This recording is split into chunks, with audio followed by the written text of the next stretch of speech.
So here's a quick take on the NEEWER Follow Focus. It's very solid. I like the tire style. It has a position here, is a cable you can get for this. Anyways, so I got this hooked up to a GH5, and you can see that you have focus points. A soft ring to stop it. You actually just unscrew it and change the focus points.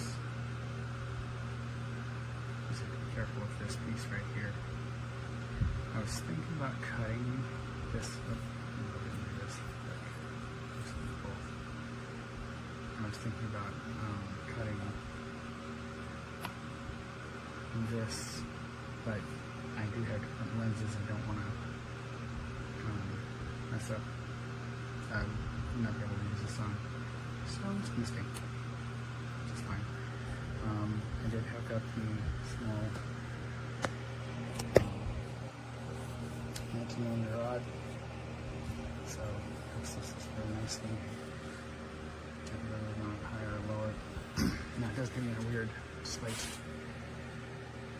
angled profile instead of straight across like I usually put, but follow focus are very good because, especially when you use the focus points. So focus points allow you to. Okay, so here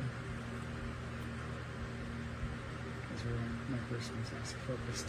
Now, mind you, don't have to tighten these too tight. They work really good, just finger tight. So, and then you change your focus to this point. Oh, wait. That doesn't focus. Okay, so that's in focus. And let's call the back focus. And go there. And you do quick, or you do nice and slow. And the reason this is at a slight angle is because this is dragging against my lens, so whenever I change the zoom on the lens, it was scratching. So not one long scratches on my lens. But plastic gears, rubber gear, nice aluminum, everything here is aluminum. These are nice ratchets that if you need to, you can pull them and change their angle. I really like these. Same with, nope. This is the only one that doesn't have that feature, I think. I don't have movements. Oh, it is cool. So I can position that one where I want to. Just come to the Allen wrench to mount this to your cage.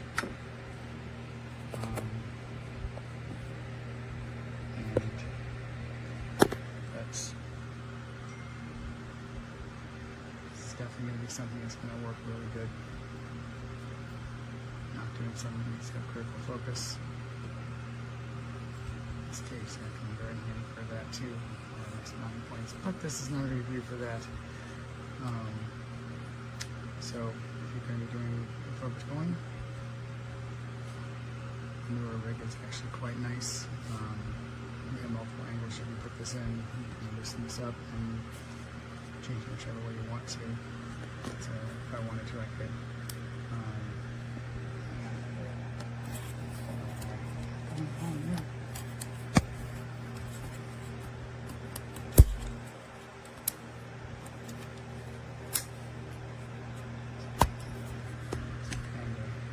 Multiple ways. That's so.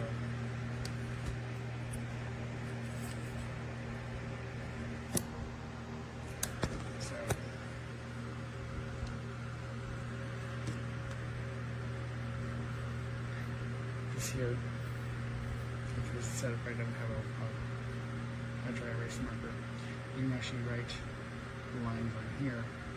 So if you don't want to use these, you can set them way out of range. And you'll go, okay, so Susan's here, Fred's here, Scooby's there. And you're able to put the focus, just move the slightly panning the camera around, so you can actually there at your knees.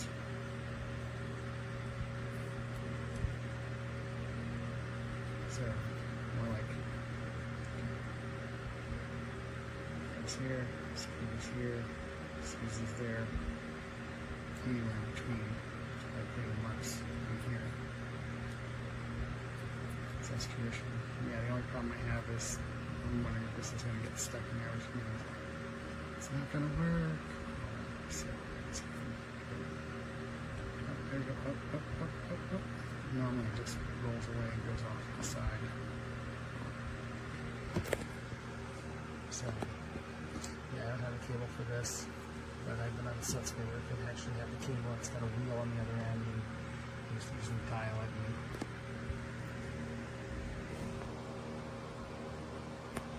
And that is the NEEWER Follow Focus.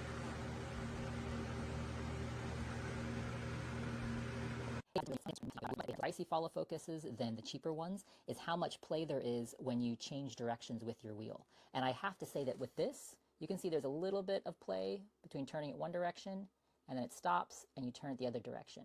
But goodness, like for the price point, like that play is like very minimal and I can definitely overlook that. Now, one of the first things that I noticed with this follow focus is the build quality. Now, it's not plastic like some of the other ones. The body is all aluminum. It has some nice metal, hard stops here on the handle. All you do is you can just loosen this right here and you can rotate it around the handle right there to decide where you want your hard stop to be. Tighten it down and then right there, it'll stop that way. And then as you turn it back the other way, it'll stop there. So really easy, quick to adjust. Has a little marking ring around here. You can use a little oil pencil or something on there. And what I really like is right here, it has a nice rubberized grip. So your fingers grip onto it really good. Reminds me of Lego, the rubber Lego wheels. I don't know if you've ever played with those, but yeah, anyway, has a good grip. A little tiny bit of squish, you can squeeze it, but not too much. And then the inside is all aluminum. You can put one of the levers in here if you want to have, not sure the name of it, but yeah, if you want to be able to quickly turn it, you can put one of those levers in there and it locks into place right there in the middle.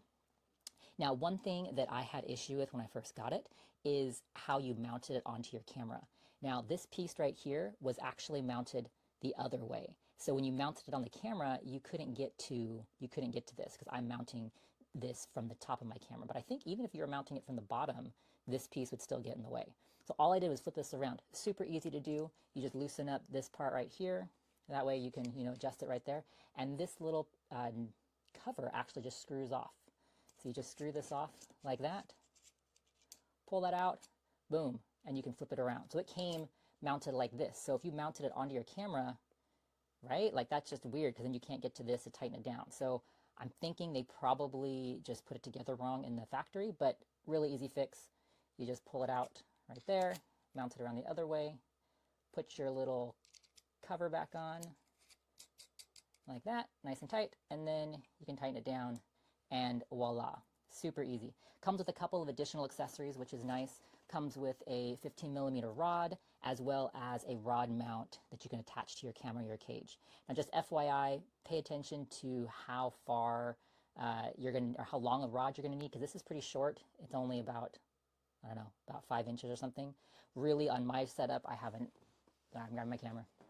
I have the FX3, or this is the FX30, and with the Sigma 24-70 on it, you need a really long rod. I actually have this rod right here, just barely mounted in the rod mount right here to keep it on.